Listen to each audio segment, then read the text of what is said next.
The most stupid Mount Everest deaths ever recorded. YouTube. https://www.youtube.com/watch?v=DWC9ZN86CEG.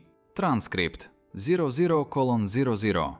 In today's video, we're breaking down the most stupid Mount Everest deaths ever recorded. From closing every vent in a heated tent to leaving the fixed line for a quick bathroom stop, these 5 cases show how one bad decision can end everything at 26,000 feet. It was May 12, 2019 at Camp 2 on Mount Everest, a white shelf of ice sitting near 21,000 feet. 00:29.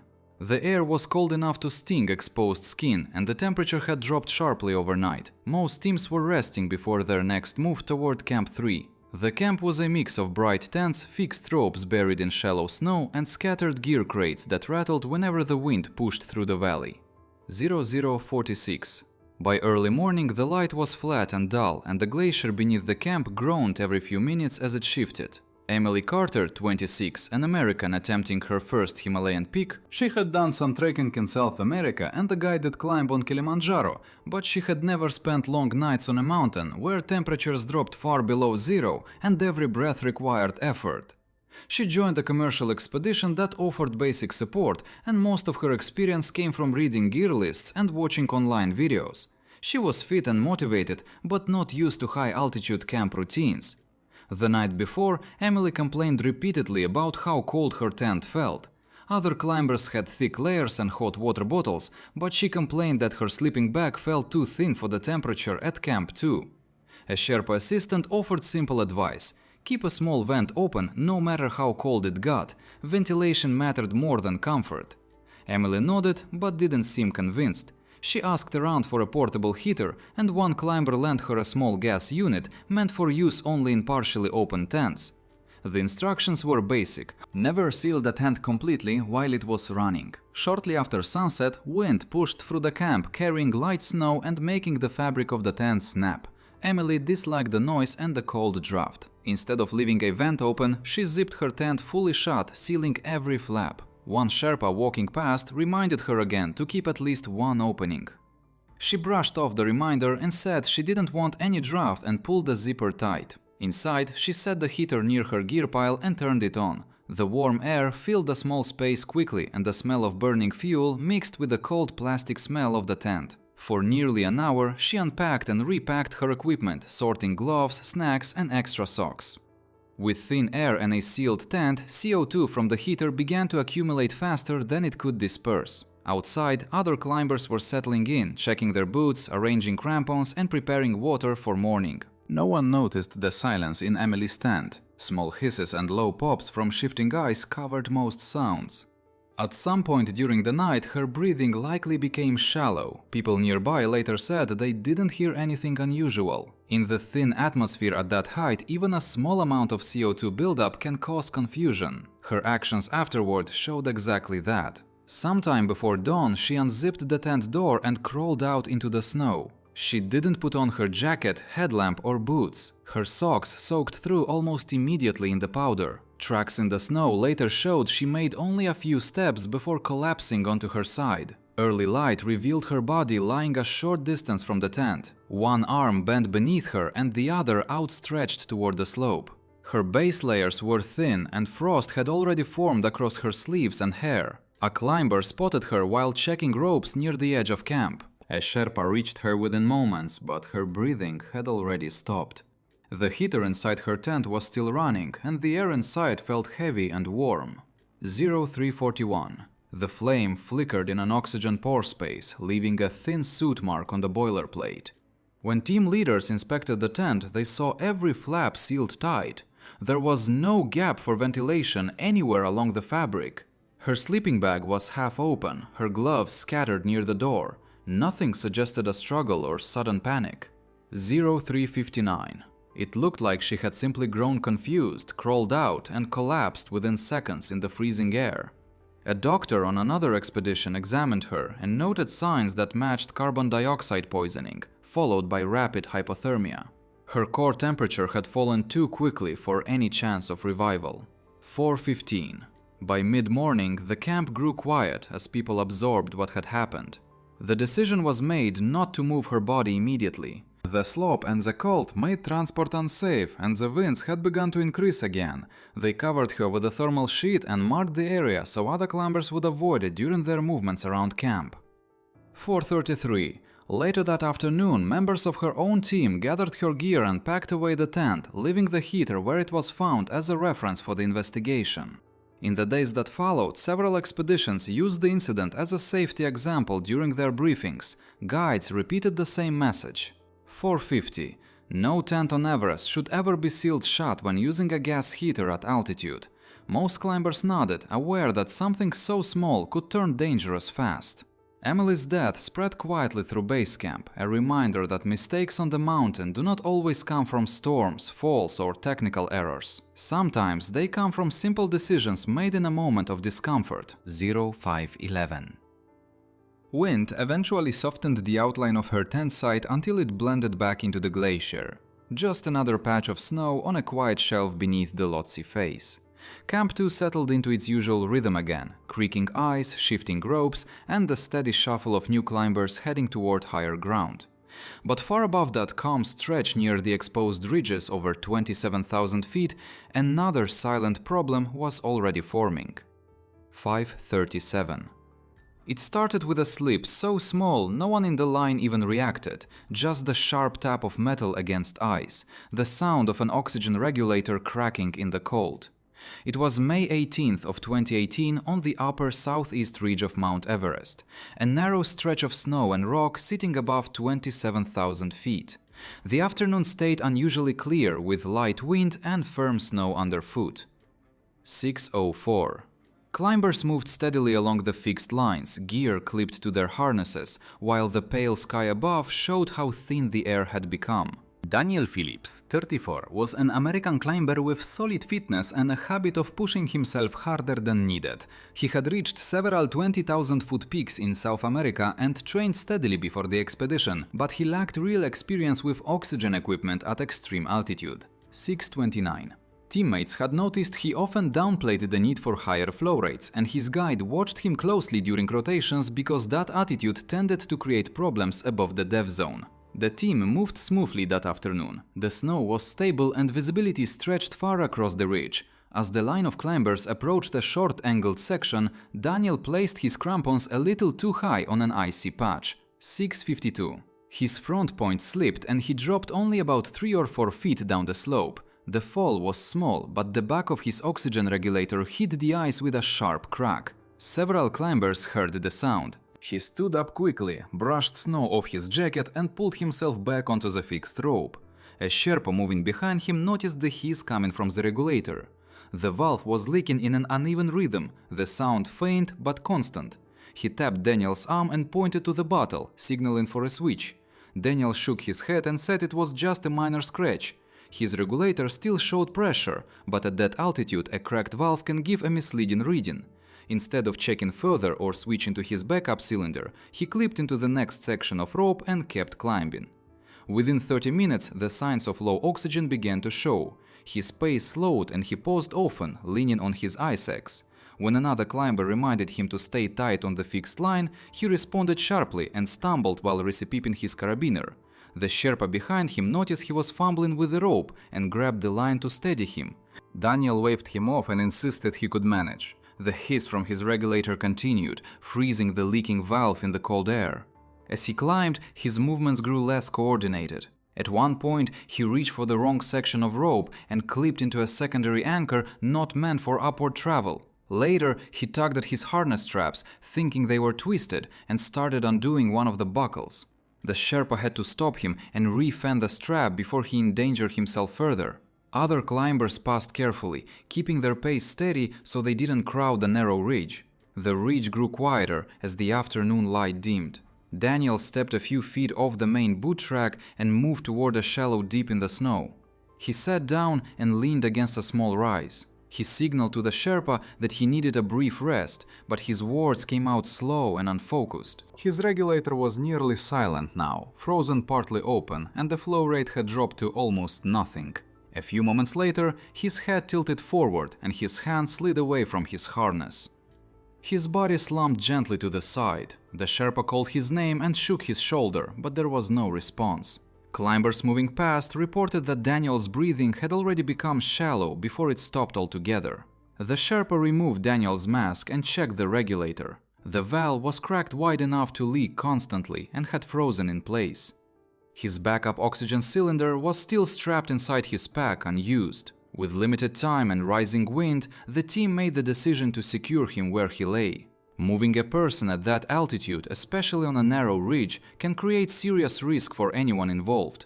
They clipped his harness to an anchor point and placed his pack beside him. The Sherpa who had followed him for most of the climb stayed for a short time, waiting for confirmation from the guide team farther down the line. When the message came, he continued the descent with the others. The next morning, another team passed through the area and found Daniel exactly where he had been secured, his mask lying in the snow and frost collecting across his jacket. The valve on his oxygen cylinder was frozen open, with a thin crack of ice around it, and his backup bottle was still packed and unused.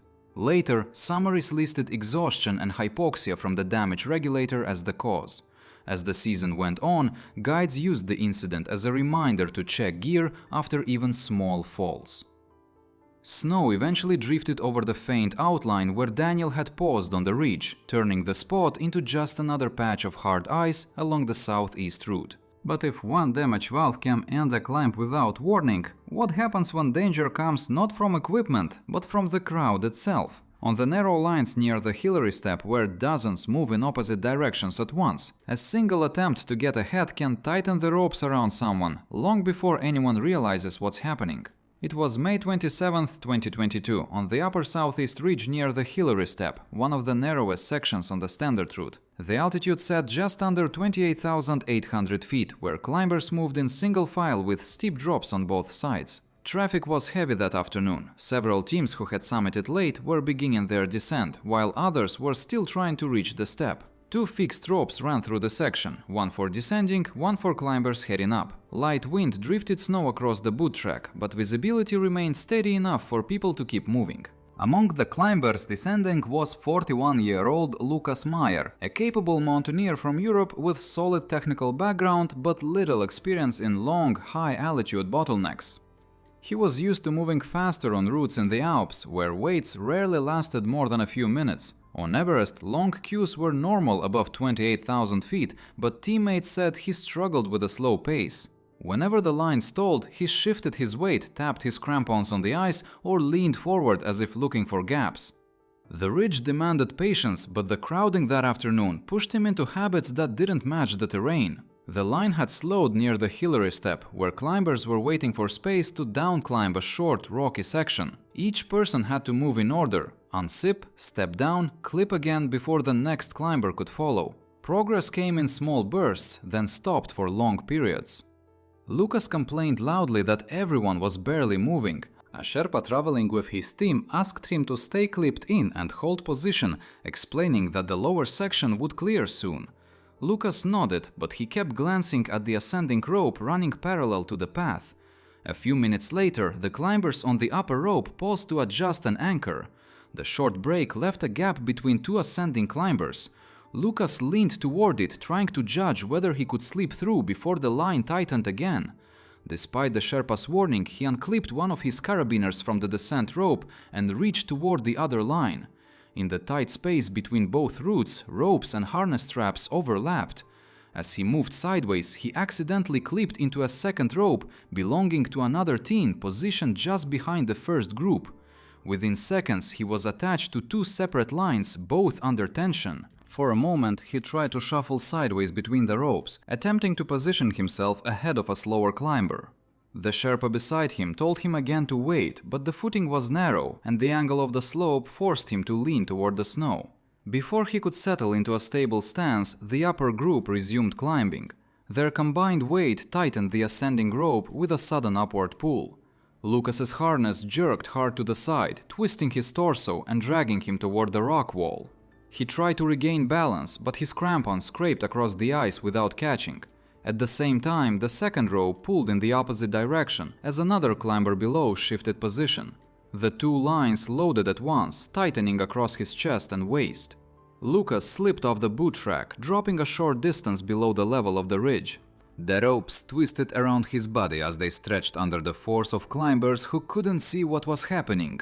Sherpas nearby grabbed at the lines to steady him, but every movement from above and below added more tension. The pressure across his chest increased, restricting his ability to breathe. Snow kicked loose from the ridge and drifted down as his body hung at an awkward angle just below the ledge. Calls to stop movement traveled slowly through the crowded ridge. Climbers farther up the line couldn't see the issue and continued shifting their weight on the fixed rope. Those small adjustments tightened the ropes across Lucas even further. His breathing likely weakened within seconds as his arms dropped against the harness.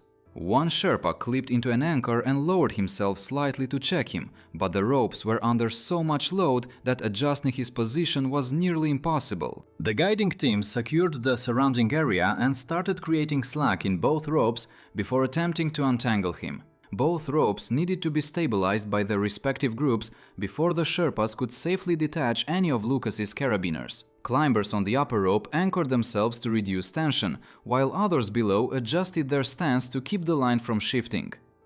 The process took close to an hour. Wind moved across the ridge, blowing small grains of snow over the path as Sherpas worked around Lucas's suspended body. Once they created enough slack, they freed his harness from one rope and secured him to a fixed anchor built directly into the ridge. With the area stabilized, the remaining climbers continued their descent one by one, stepping carefully around the narrow section.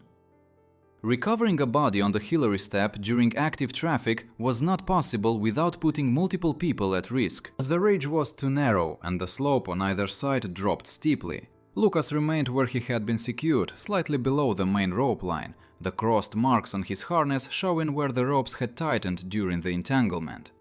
Snow drifted over the shallow scuffs on the ridge throughout the evening, softening the signs of the struggle. Later evaluations listed trauma and hypoxia caused by rope entanglement in a congested section, an accident rooted in overtaking when the ridge allowed no room for it. But even when the ropes stop moving and the crowd thins out, the hazards above don't ease. Higher on the mountain, where couloirs act like wind tunnels and every gust carries ice sharp enough to cut through layers, the danger shifts from ropes and crowds to the air itself. And when a climber reaches for one clear breath at the wrong moment, the mountain doesn't need a fall or a slip, it only needs the wind.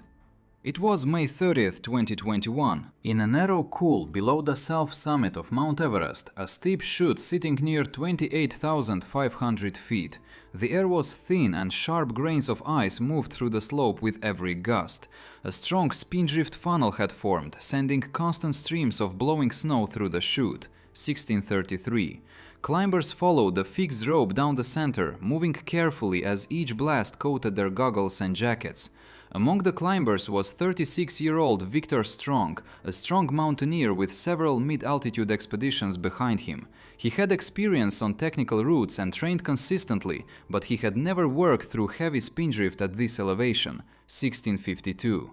The conditions demanded careful breathing through a mosque, steady steps and patience during sudden gusts. The Sherpas guiding his team kept calling for climbers to stay low, tighten face seals and keep their masks clear. Most followed the instructions without question as the wind battered the chute. As the group moved forward, more snow funneled down from above. Spindrift formed a continuous stream across the couloir, blowing sideways and then upward as if pulled by invisible currents. The fine particles slipped through every gap, sticking to gloves, sleeves and oxygen tubing. The Sherpas traveled ahead and behind, checking that everyone's mask seal remained tight. Spindrift could clog vents or slip through small openings, making breathing more difficult if left unchecked. Victor moved in the middle of the line. After several minutes, he slowed and lifted a hand toward his mask. He signaled that his intake felt restricted and frost had begun to form around the regulator ports. The Sherpa closest to him motioned for him to stay clipped in and let the wind ease so he could clear the ice safely. But the spindrift kept sweeping across the couloir in steady intervals, and the gusts came without warning. Victor's mask continued to catch blowing snow along its edge, and he reached up again, trying to brush away the buildup with his glove. Instead of waiting for a lull or clearing the vent more carefully, he unhooked one side of his mask and pulled it down to take what he likely thought would be a clearer breath. In the same moment, a strong gust blasted through the couloir, driving a concentrated stream of micro-ice directly into his mouth and nose. The snow crystals were fine enough to behave like dust, but cold enough to freeze on contact. Climbers nearby saw him jerk backward slightly as the blast hit his face. He tried to inhale again, but more spindrift pushed into his open mouth. The fine grains filled his airway, coating his tongue and throat. He bent forward and tried to cough, but each attempt only brought in more snow as the wind surged again. The Sherpa behind him shouted over the wind and moved forward, but the gusts were strong enough to knock him off balance. The fixed rope shook as climbers gripped it tightly, trying not to slip. Victor dropped to his knees in the snow, hands braced in front of him. He tried to clear his airway, but the spindrift funneled down the couloir in steady waves. The wind flattened any sound he made, throwing it sideways across the chute. His mask swung from the single clip still attached to his harness, bouncing against his jacket. The Sherpa tried to reach him again, but another gust forced the line of climbers to stop and brace. They held position, gripping the rope and leaning into the slope as the blast swept across them. Within minutes, Victor's movement slowed. His hands slid off the snow and his upper body sagged toward the slope. When the wind finally eased, the Sherpa behind him moved in and checked for any response. Victor's breathing was gone and fine. Frozen snow filled his mouth and throat. His mask hung from a single clip on his harness coated with a thin layer of spindrift. The Sherpa stabilized the area and radioed the guide team. Strong gusts still swept through the couloir, making it too risky to move him. 1953. The chute was narrow and any group maneuver could have put others off balance. They secured his harness to a fixed anchor and used an extra glove to shield part of his face from the blowing snow. When the wind dropped again, the line of climbers passed him one by one, staying low and gripping the rope until they cleared the funnel. 2010. As the season pushed on, climbers passed through the couloir without slowing, the funnel returning to its usual rhythm of wind drift and silence. Later, summaries listed his death asphyxiation caused by inhaled spindrift that filled his airway during the gust. High on Everest, danger doesn't always come with force. Sometimes it's the small choices that decide everything. And if a single breath can end a climb in clear weather, what happens when someone steps off the route for something as simple as a brief stop only a few feet in the wrong direction? It was May 22, 2022 on the upper lots of phase between Camp 3 and Camp 4. The slope angled like a tilted sheet of blue ice, catching the last of the evening light. Temperatures were falling fast as the sun dropped behind the ridge. Climbers moved in a slow line along the fixed rope, each person keeping the same rhythm. Step, kick and lean against the slope while the wind pushed loose snow across their boots. At nearly 25,000 feet, even small changes in weather felt sharp, and everyone focused on reaching Camp 4 before full darkness. In the middle of the line was 39-year-old Martin Beck, a climber with enough skill to handle mid-altitude routes, but a reputation for slipping out of routine. Guides had reminded him throughout the rotation to stay clipped to the rope, especially on the upper sections of the Lhotse face, where the ice could feel firm one moment and slick the next. The route was simple but exposed, and once climbers stepped off the main track, even short detours could become difficult to correct. About an hour into the traverse, Martin shifted his weight and muttered that he needed to urinate. Most climbers used bottles or waited until camp, but he disliked either option. He looked around for a patch of snow away from the line. A Sherpa behind him told him to wait for a small platform farther ahead where he could stay clipped while stepping slightly aside. The advice went unanswered. Martin kept glancing at a shallow area off to the right, about 15 to 20 feet away, where the snow collected in a lighter patch. It looked like stable ground from where he stood. When the group paused to adjust spacing in the rope, Martin unclipped without warning and stepped away from the track. A few climbers ahead noticed the movement but assumed he was stepping around gear. He crossed the icy surface at a slight angle, walking toward the patch of snow he had spotted. The slope didn't look steep, but it held a thin layer of powder covering a slab of hardened ice. As he placed his weight on a new foothold, his crampons scraped and slid across the concealed surface. The front points failed to catch. His leg shot forward and he slipped down into a shallow depression just below the angled patch. The drop was small but sudden. The depression was deeper than it looked, formed by wind scouring the slope and carving out a pocket. The walls around it were smooth and rounded with ice hardened by constant freezing and thawing. Martin tried to climb out immediately, kicking into the slab above him, but the surface was too slick. Each attempt sent his foot sliding back down. The pocket sat in a wind shadow, an area where moving air skimmed over the top and left the bottom still and brutally cold. Inside the depression, the temperature was far lower than on the open slope. The surrounding face measured around -15 degrees Fahrenheit, but inside the pocket, the stagnant air sank and remained close to -45 degrees Fahrenheit. Cold settled over him quickly. He called out once, then tried again, but the wind carried the sound across the slope instead of upward. Climbers on the rope continued moving toward Camp 4, assuming he was adjusting gear or had sped ahead.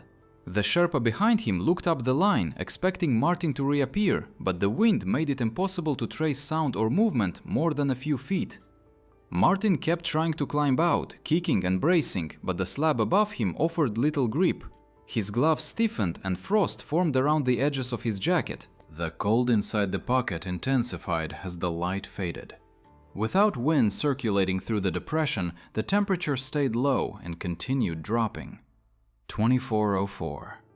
Each attempt to stand grew slower. His movements became shorter and his posture lowered as he braced against the cold. Eventually, he sank into a crouched position. His knees pulled slightly inward. The wind outside the pocket swept snow across the slope, but none of it moved inside the depression. It remained still, the cold pooling deeper as night took the face. 24:24. By the time the last of the climbers reached Camp 4, Martin's absence blended into the confusion of arriving groups. Teams assumed he had stayed with another cluster or moved ahead earlier. Darkness and wind made it impossible to check the route immediately, and the slope between the camps was too exposed for a night search. 24:41. The guides agreed to examine the traverse once daylight returned. Morning light spread across the upper Lhotse face with a flat, pale glow. As the sun touched the slope, the surface brightened, revealing the texture of the ice and the shallow undulations along the route. When the guides began checking the section between the two camps, it took only minutes to see the depression below the angled slab. 25 minutes and 2 seconds. Martin lay curled at the bottom, partially covered in drifted snow. Frost coated his jacket and gloves, and the pocket held a lingering cold that sat heavier than the air above it. He was only about 20 feet from the fixed line.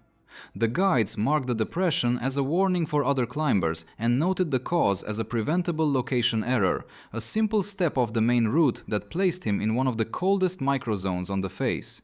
25:27.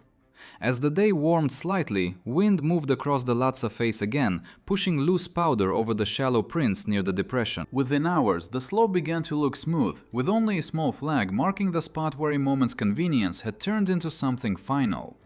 Thanks for watching. Enjoy this video. Click for more.